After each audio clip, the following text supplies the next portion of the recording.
get everything ready for both the girls so then they could go to bed. We made them dinner. Cleo, she went to bed probably about 8 o'clock. A little one had dinner. She went to bed. We had dinner. We went to bed. Hello and welcome to True Crime Rocket Science, the most authentic voice in true crime. In this episode, we're going to look at 6 serious problems with Cleo Smith's abduction theory, as well as a couple of important questions that arise.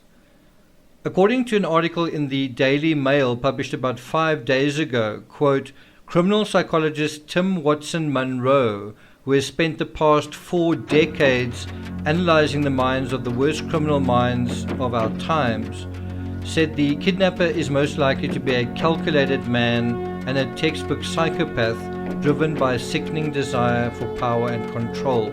Another excerpt from that article reads, quote, police now believe an abduction took place because the zipper of the tent was found undone in the morning, even though Cleo is too short to reach it, end quote. As I say, that was the assessment about 5 days ago in the Daily Mail. I disagree with that assessment, and using the facts of the case and the dynamics of the people involved, I'll explain why in a moment. I do think it's possible whoever took Cleo did so because of issues of power and control. Now, for those in Australia who've never heard of me, these are my credentials. I've written more than a dozen true crime bestsellers on missing children, including Madeleine McCann, Gannon Stork, a boy who went missing in Colorado, America, Nora Corrin, and JonBenet Ramsey. You might not think JonBenet Ramsey is a missing person, but she was missing, and there are still people who believe that an abductor was involved or a kidnapper. I also recently covered the Summer Wells case in depth on my channel, as well as the Laurie Vallow case, which involved a lengthy search for 2 missing children. In most of the cases I've cited, there was suspicion that a close family member was somehow involved. I've also travelled and camped in Australia, including in Western Australia. Before we get to the relevant stats and facts of the case, if you haven't subscribed to the channel, please do. Like, share, leave a comment, and let's get started. I do think it's important to look at the relevant stats, what normally happens in the situation. So about 20,000 children are reported missing every year in Australia. Statistically, certainly in America, a family member masterminds just under 10%, that's 1 in 10, of all child abductions, and it's usually due to custody disputes. In 2/3 of child abductions, or 66%, the abductor is a relative, and more than 1/3 of abductions are of children 6 to 11 years old. In terms of strange abductions, which are relatively rare, 80% of perpetrators live within a quarter mile of the child's home. According to childfindofamerica.org, where strange abductions occur, 81% are older than 12 years old. Almost 60% where there are stereotypical kidnappings, the child is 12 years of age or older. In almost half of stereotypical kidnappings, the child is killed. 86% of the perpetrators are male. It's almost 90%. And the abducted children, where there are strange abductions, are predominantly female. And that brings us to the facts of the case. I'll go through these briefly. About 20 minutes before sunset, and certainly in the words of Cleo Smith, she said shortly before dark, they arrived on October 15th, that was a Friday, and Cleo was obviously with them in their story. They arrived at the Quobba Blowholes campsite, which is about 70 kilometers north of Carnarvon, around about almost an hour's drive, for a weekend visit. She was with her adopted parents, Cleo Smith, and stepfather Jake Glidden. At this point, I'm not actually 100% sure if Cleo Smith is her biological mother. I've certainly read certain things saying that she isn't. I could be wrong. It's quite early days into the reports, but certainly Jake is her stepfather. So you already have a paternity issue there. And one's got to ask, where is her biological father? Also, what are the circumstances of Ellie's birth? I would just like confirmation about who her mother is. Maybe it is Ellie. What we do know is that she was born prematurely, I think 8 weeks premature. And so there could be questions around her strength and health as well. It's not clear what the family did at the campsite after arriving. Did they have dinner? What did they have for dinner? Did they go to the beach? That's what most people do when you go to sort of a coastal campsite. The other thing that is, I think, important to know is, when was Isla put to bed and when was she usually put to bed? What were the sleeping arrangements usually? I also assume that Isla is Jake's daughter. And also, how old is Isla exactly? About 90 minutes after arriving, Cleo apparently went to sleep in the tent first. And that already is quite odd, that Cleo apparently went to sleep before anybody else, including her younger sister. One assumes that she went to sleep after dinner. That also needs to be clarified. But before the rest of her family, including her baby sister. Apparently she woke at 1:30 in the morning asking for water. And obviously, when she awoke, no one would have seen that, no one in the rest of the campsite, because by then pretty much everyone was likely asleep. Also, when she awoke, did she leave her bed? How did she, where did she go? Who went to see her, and on what side of the tent was she given water? There's not much detail around that either. Apparently nothing further was seen or heard for the rest of the night, and then 20 minutes after sunrise. So all of this basically takes place at night. At 6 o'clock they awakened and discovered Cleo was missing. So just like in the John Benet Ramsey case, everyone goes to bed and the next morning they wake up and no one knows really what happened. There's apparently nothing happening at night.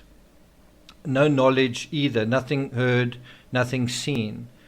4-year-old Cleo Smith apparently disappeared from the campsite near the coast in Western Australia on October 16th.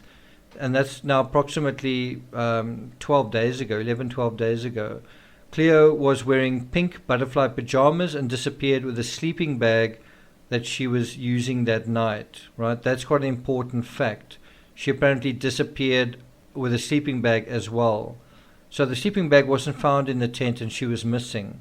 Now, if someone was snatched, you would imagine that they would try to do so quickly and with a minimum of noise. And the other thing is also, if Cleo had wandered off, she would leave the sleeping bag behind. The fact that the sleeping bag is missing is strange. As far as I understand it, Isla is the biological daughter of Ellie Smith and Jake Liddon. Ellie and Jake aren't married, but they have been in a relationship since around March 2019, so it feels like a little bit more than 2 years. Also, Ellie works in a beauty salon, and while it's not clear what Jake does, he works for Rio Tinto, a mining company and also appears to be a keen fisherman. I'm not sure if the mining that he's involved in is for minerals or salt. I suppose that'll come out later on. And now I'm going to go through the 6 reasons why I think Cleo was likely not taken, not abducted. The first reason is age. It's been suggested that Cleo was abducted by a stranger in very unusual circumstances, to say the least. But Cleo was 4 years old, and like Summer Wells, who was 5 years old, was simply too young to fit the conventional profile of a stranger abduction. As I mentioned earlier, they're usually 6 to 11 years old. She's also too old to fit the profile of a trafficking victim. Number 2, she didn't scream. This is a big problem. The fact that no scream was heard when Cleo was supposedly plucked from her bed, or that this didn't rouse her baby sister, seems suspicious. Of course, you have the same thing in the Summer Wells case. Number 3, no witnesses. The location for the alleged abduction is a campsite which has plenty of open terrain and line of sight. It's a flat sort of area, and obviously a quiet area, no other noises. And yet there were no witnesses, including Cleo's stepfather, who, if you listen to the interviews, and we'll go through them in a future analysis, Cleo's stepfather has not said anything about what he saw or heard. So, during the night, did he get up at all? Did he hear anything? Did he see anything? We don't know. He hasn't said anything. So one assumes both parents slept soundly through the night, something that's not a given when camping. I've certainly camped in Australia, and I don't think I've slept right through the night soundly without ever waking up. You often hear people in tents nearby, you often hear noises, and sometimes you've got to get up to answer a call of nature, especially if you've been camping and barbecuing or whatever, and then drinking perhaps along with that. That brings us to the fourth point, no opportunity. Just as in the Madeleine McCann case, it would be far easier to snatch a child out in the open. And of course, if you go camping, that's where you are, out in the open. So why wouldn't you wait for that opportunity? And there's a beach there, than to sneak into an area where there are other people present. There's a whole lager of campsites around there and people in vehicles around there. Besides that, in a tent, the walls are literally paper thin, and any and every rustle can be heard by others inside. Every time someone just turns around, you can hear it.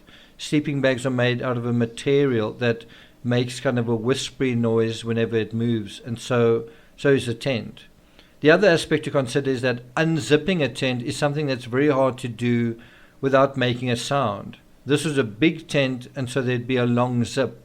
For a mother that is tasked with listening to a baby next door, one wonders how no one heard the tent being unzipped or the sound of the sleeping bag as it was removed.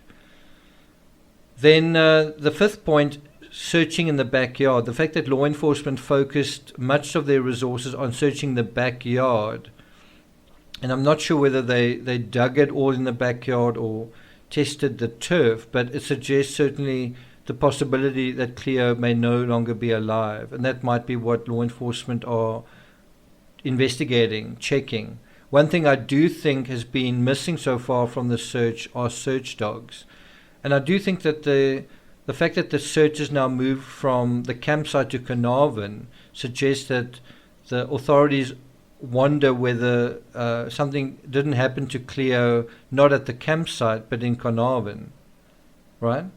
And that brings us to the sixth point. Why has the search for Cleo moved from the campsite to Carnarvon?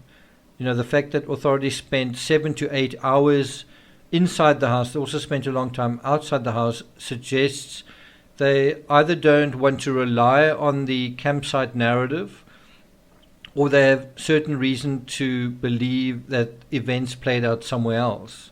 What do you think that says? And so it raises quite a few questions. Did anyone actually see Cleo at the Blowholes campsite? The fact that Cleo disappeared on the night they arrived means no one had the opportunity to see her, unless someone did. Did somebody? They also she was the first person to go to sleep. So they arrived quite late in the day, and she went to sleep quite early in the night, and then she was gone by the next morning. There are also additional disturbing questions to address, and let me go through them briefly. Number one, why didn't parents call Cleo's name, or did they? From the descriptions that I've listened to, I haven't really heard that either of them went out calling her name. Maybe they did. But what I sort of picked up was that they checked for her, and they looked around, but there wasn't actually calling for her.